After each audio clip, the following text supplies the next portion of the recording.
Assalamualaikum warahmatullahi wabarakatuh. Perkenalkan, nama saya Malaka, anggota komunitas mahasiswa pencinta Lam Sopeng angkatan 9. Di sini saya akan menjelaskan materi PPAT, yaitu perencanaan perjalanan alam terbuka. Dalam bagian saya membahas tentang 5W tambah 1H yang meliputi what, where, who, why, when, dan how. Yang pertama, what, yaitu apa. Untuk melakukan suatu kegiatan, kita harus mengetahui apa tujuan kita, yaitu untuk meneliti ataupun untuk bersantai-santai saja. Yang kedua, where, di mana. Untuk melakukan suatu kegiatan alam, kita juga harus mengetahui di mana yang akan kita gunakan. Misalnya di Bulu Sarau yang berada di Pangkep, Latimojong yang berada di Enrekang. Yang ketiga, who, siapa? Apakah Anda akan melakukan kegiatan alam tersebut sendiri atau dengan kelompok? Siapa yang akan menjadi leader, kompasmen, maupun sweeper? Yang keempat, why, mengapa? Ini adalah pertanyaan yang cukup panjang dan bisa bermacam-macam jawaban. Misalnya, mengapa kita melakukan perjalanan tersebut? Mungkin sama saja dengan alasannya apa, why, what. Yang kelima, when, atau kapan. Kapan waktu pelaksanaan kegiatan tersebut? Berapa lama kegiatan tersebut terlaksana? Dan yang terakhir yaitu how, atau bagaimana.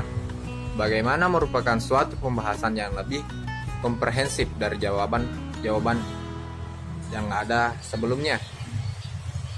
Ulasannya adalah yang pertama, bagaimana kondisi tempat, bagaimana cuaca di sana, bagaimana perizinannya, bagaimana pendapatan air, dan lainnya.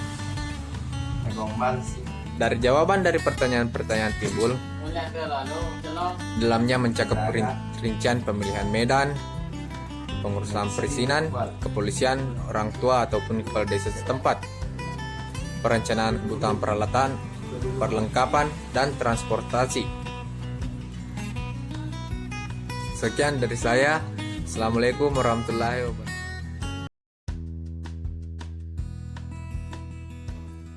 Ada dua faktor yang mempengaruhi berhasil tidaknya perjalanan alam terbuka, yakni faktor internal dan faktor eksternal. Faktor internal datang dari si pelaku perjalanan itu sendiri, dan jika faktor internal tidak dipersiapkan dengan baik, maka pelaku perjalanan akan terancam oleh bahaya.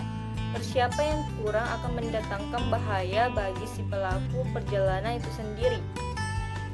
Faktor eksternal datang dari luar pelaku perjalanan itu sendiri, contohnya hujan, badai, kabut, udara dingin, dan hutan lebat.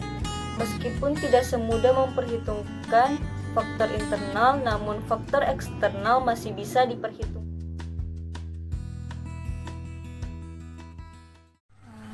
Materi selanjutnya yaitu rencana perjalanan. Di dalam menyusun suatu rencana perjalanan ada 3 hal penting yang perlu kita perhatikan, yaitu tempat tujuan perjalanan, estimasi waktu perjalanan yang digunakan, kemudian yang ketiga yaitu peserta perjalanan. Mengenai tempat tujuan perjalanan, itu merupakan tahap yang paling pertama dalam menyusun suatu rencana perjalanan, karena menyangkut mengenai informasi suatu tempat tujuan perjalanan. Di mana informasi yang perlu kita dapatkan yaitu mengenai keadaan medan, struktur geologi atau kontur medan, serta hambatan yang mungkin kita dapatkan di perjalanan seperti air, gas beracun, dan lain-lainnya. Kemudian yang kedua, jalur-jalur yang ada. Kita harus mempertimbangkan jalur-jalur perjalanan yang memungkinkan. Kemudian yang ketiga yaitu keadaan flora dan fauna tempat tujuan perjalanan. Kemudian yang kedua, estimasi waktu perjalanan. Nah, kenapa hal estimasi waktu harus diperhatikan? Karena menyangkut mengenai masalah bekal yang akan kita bawa, bekal makanan yang akan dibawa. Kemudian cuaca juga sangat mempengaruhi lambat tidaknya kita di perjalanan. Kemudian yang ketiga yaitu peserta perjalanan.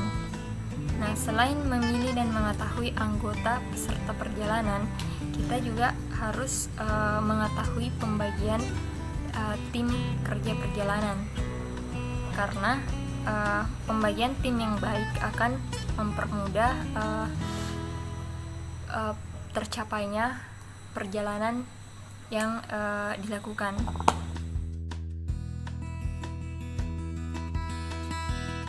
Assalamualaikum warahmatullahi wabarakatuh.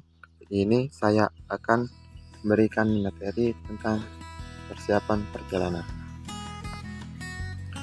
Persiapan perjalanan, ada beberapa hal yang perlu dipersiapkan dalam melakukan perjalanan ke alam terbuka, yakni mental dan fisik.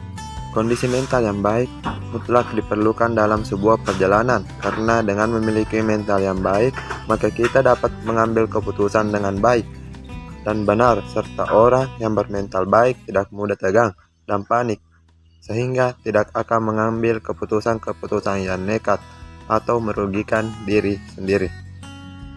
Yang kedua yaitu pengetahuan dan keterampilan. Setiap anggota tim harus menguasai pengetahuan dasar hidup di alam terbuka, antara lain navigasi, survival, tali temali, dan pertolongan pertama. Yang ketiga yaitu administrasi.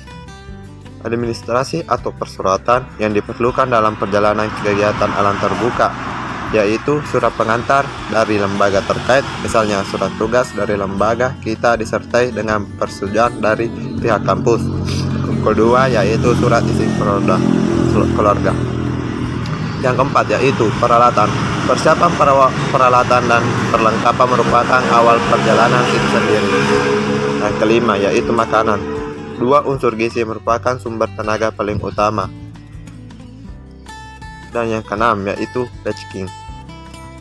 Kenyamanan membawa ransel atau kerel juga tergantung pada pengepakan barang di dalamnya, yaitu letakkan barang-barang yang berat di bagian atas dan barang-barang yang ringan di bagian bawah saat kita akan mendaki. Dan saat kita akan turun dari gunung, letakkan barang-barang yang berat di bawah dan barang-barang yang ringan di atas agar mengatur keseimbangan dalam menuruni sebuah gunung. Yang terakhir yaitu anggaran biaya. Anggaran biaya harus dirinci secara detail, maka diperlukan salah satu dari tim yang bisa mengatur keluar masuknya uang. Selain debit dan kredit, perlu cantumkan juga dana tidak terduga serta jumlah saldo keuangan. Itulah hal-hal yang harus dipersiapkan dalam persiapan perjalanan di alam terbuka. Sekian dan terima kasih.